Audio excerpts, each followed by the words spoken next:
A power-sharing deal between Sudan's military rulers and leaders of a protest movement has been hailed as a giant step towards restoring democracy in the large nation.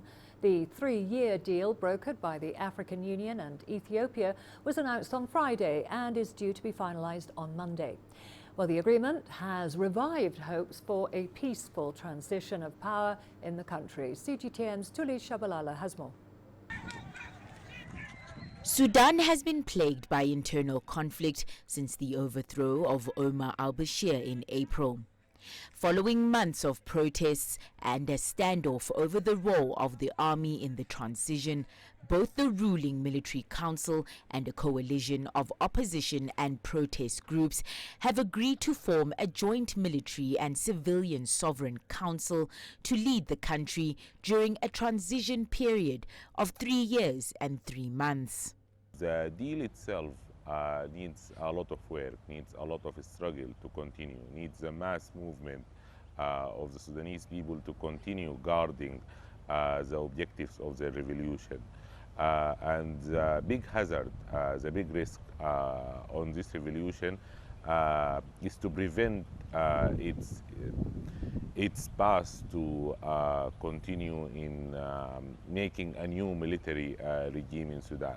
So this agreement is an opening to achieve that. We don't think that the revolution have concluded yet, and we don't think that the journey is finished.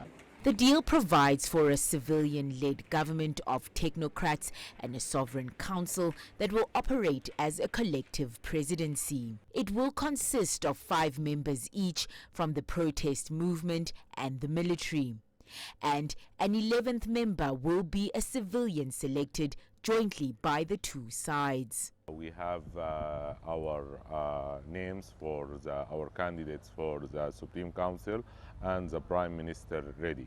The idea is that the Prime Minister will then work in establishing his team, his cabinet, because they need to work in harmony.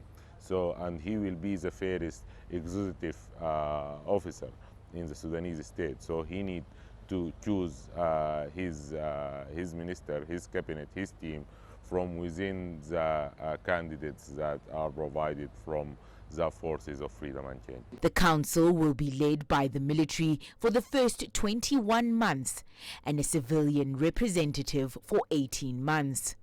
The opposition has been holding a series of public meetings to explain why they signed the agreement, which has been met with both celebration and skepticism. Why the military are having the first 21st months of the intern people? Basically, the first 6 months will be focused on the peace process and the security arrangement and the security reform and the military reform, the reform of the army, the restructure of the armed forces. And this, actually, we need this more, we need them to be the supreme command of the army in order to make this happen.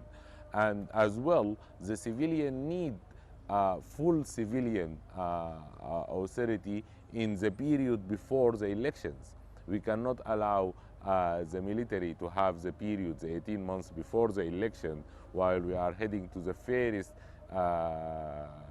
fair and free elections in Sudan. The agreement also stipulates the launching of an independent and transparent investigation of all violent incidents starting from April 11th, when Bashir ended his 29-year rule. Thuli Tshabalala, CGTN.